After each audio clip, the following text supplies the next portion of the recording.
cette prière à vous qui me regardez, madame, messieurs.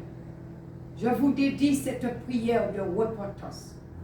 Vous savez que Jésus, il n'est pas mort. Il est mort, il est ressuscité. Il est assis à la droite du Père. Et il reviendra. Et tout œil le verra.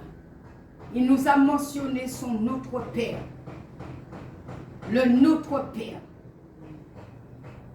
Donc, le Notre Père nous dit, Notre Père qui est aux cieux, que ton nom soit sanctifié, que ton règne vienne, que ta sainte volonté soit faite sur la terre comme au ciel. Donne-nous aujourd'hui notre pain quotidien. Pardonne-nous nos offenses comme nous aussi. Nous pardonnons à ceux qui nous ont offensés. Ne nous aide pas en tentation, mais délivre-nous du mal. Car c'est à toi qu'appartiennent dans tout le siècle le règne, la puissance et la gloire. Le Seigneur ne s'est pas fait idole. Le Seigneur a tout créé. La mer, les cieux, tous ceux qui se renferment.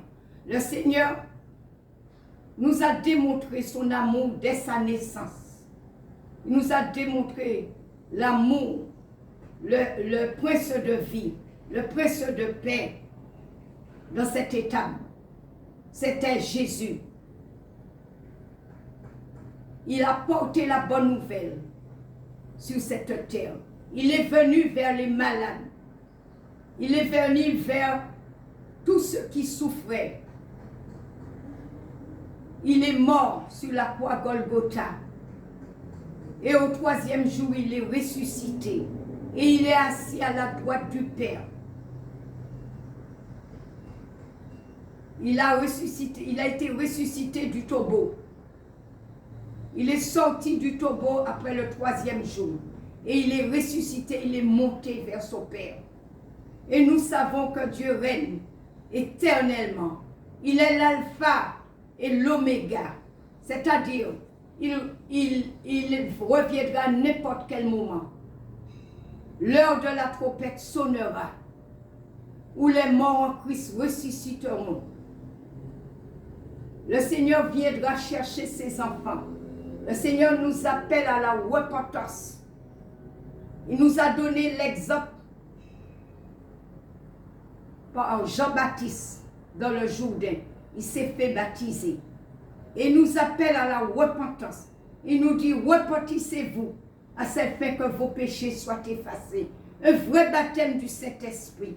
Alors si vous lisez la Bible, en Jean, en Marc, en Colossiens, en Éphésiens, en Matthieu, etc., vous allez lire la repentance, le vrai baptême qu'il veut qu'on fasse avec lui.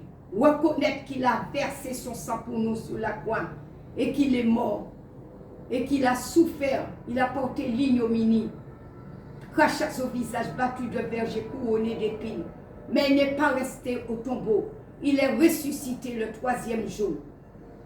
Et lorsqu'il apparaîtra, tout œil le verra. Il apparaîtra, il reviendra nous chercher quand il ira préparer cette place pour nous. Nous sommes ses créatures et nous devons l'adorer en esprit, en esprit, en vérité. Alors je vous dis, la prière qu'il a mentionnée sur la Bible, c'est le Notre Père. Mettez-vous à genoux et faites ce Notre Père. Demandez la repentance à Dieu. Demandez le pardon de vos péchés en vous baptisant d'eau et d'esprit. Parce que Jésus vient bientôt. La porte de la grâce sera bientôt fermée. Voilà ce que je vous porte en témoignage en ce jour. Vous qui m'écoutez, madame, messieurs, lisez la Bible. Repentissez-vous pendant qu'il est temps. Ce n'est pas le catéchisme qui va vous sauver. Autrefois, le prêtre il avait caché la Bible. Mais la Bible est dévoilée. Et lisez la Bible, la Sainte Bible, et vous allez voir là où le Seigneur vous parle à travers la Bible.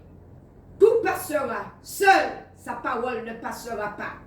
Il le dit dans sa parole quand vous lisez la Bible. Alors moi, je vous dis, si vous entendez sa voix, n'endurcissez pas votre cœur, comme il nous dit, car demain, il sera trop tard.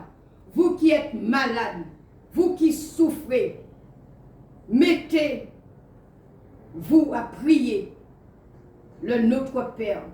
Repentissez-vous devant Dieu. Donnez à Jésus votre vie par le baptême, le vrai baptême d'eau et d'esprit. Voilà ce témoignage que je voulais vous porter en ce jour. Amen.